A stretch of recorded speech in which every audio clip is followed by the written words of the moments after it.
who's the Secretary of Grantham Labour Party. 20 Labour Secretary for Grantham East Council. I knew it would be a good evening. Lincolnshire, who's the leader of South East District Council. And Jim Robinson, who's the editor of the Grantham Journal. Yes, I think we can. I think it requires continued effort on the part of both the medical and nursing staff in the hospitals, and probably also the visitors as well. But I firmly believe that we can get on top of it. The numbers of MRSA infections are coming down. The number of C. difficile infections are, certainly in ULH, very low, one of the top 10 trusts in the country. We do have problems. There's a new strain of C. difficile that's started in the south of England about a year ago and is gradually moving its way up the country. And so we have to really try and be ready and prepared to cope with that. It isn't common, but it's more common than we'd like it to be. I think, as Sylvia Knight, our chief nurse, mentioned, about 1 in 1,600 patients who come in with a major illness get an MRSA infection in hospital. And we'd like to reduce that number even further. In the past sort of 7 or 8 months, I think we've certainly started to tackle a number of things, but the money, with a fair wind, and I wish there was some wood around, but with a fair wind I would imagine that certainly a surplus will be possible this year, and I think that is a debatable point about why you should have surpluses or not, and certainly break even. I mean, that's the first time the Trust has broken even or plans to break even or will even likely come to break even in the past 4 years. There are differences possibly. I personally regret that emergency surgery is leaving Grantham. I am going to write a formal letter by the deadline, which is in August, to the Trust proposal, but I can't do that until I've had a meeting with GPs, which is presently being arranged.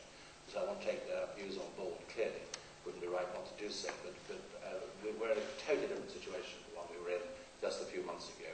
We haven't run a jubilant front page saying everything's safe and everything's wonderful because, quite frankly, we're not entirely convinced it is, and that's not because of the present management of the Trust or any other individual involved in it, but because of the fact that there are still big question marks. There's still question marks over the maternity unit. There's still big question marks over the whole future of how hospitals are going to be run. And what started this debate with the idea that there's going to be big centres of excellence where people would be ferried off 60 miles away to Nottingham and to other large centres of big hospital centres for emergency treatment, that hasn't necessarily gone away yet. There's no definite answer to that yet. And I think we're driven by very much how our readers feel about that. And they don't feel entirely comforted yet. They still feel sceptical. The news is obviously very good that it's moving in the right direction, but we're not sort of hanging out the bunting yet and saying everything's wonderful.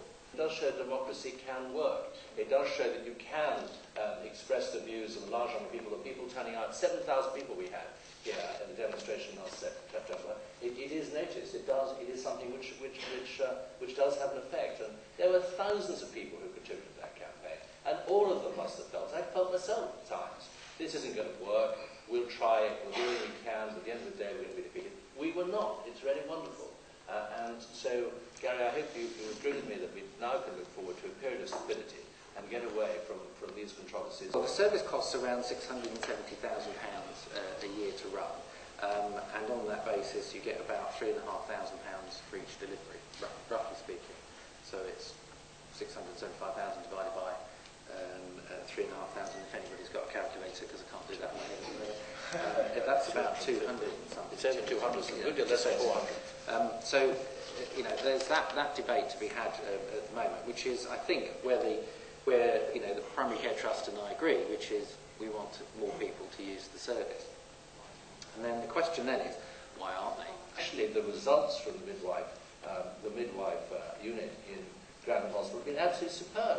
There's absolutely no reason why anybody who has a non-problematic pregnancy shouldn't go for the confinement in Grantham Hospital. But we obviously do have to get the numbers up. What we need to do as a town is really focus our attention on the consultation which is going on into everything, not just the hospital trust, but all the services that are going to be provided by through health and the PC. ECT.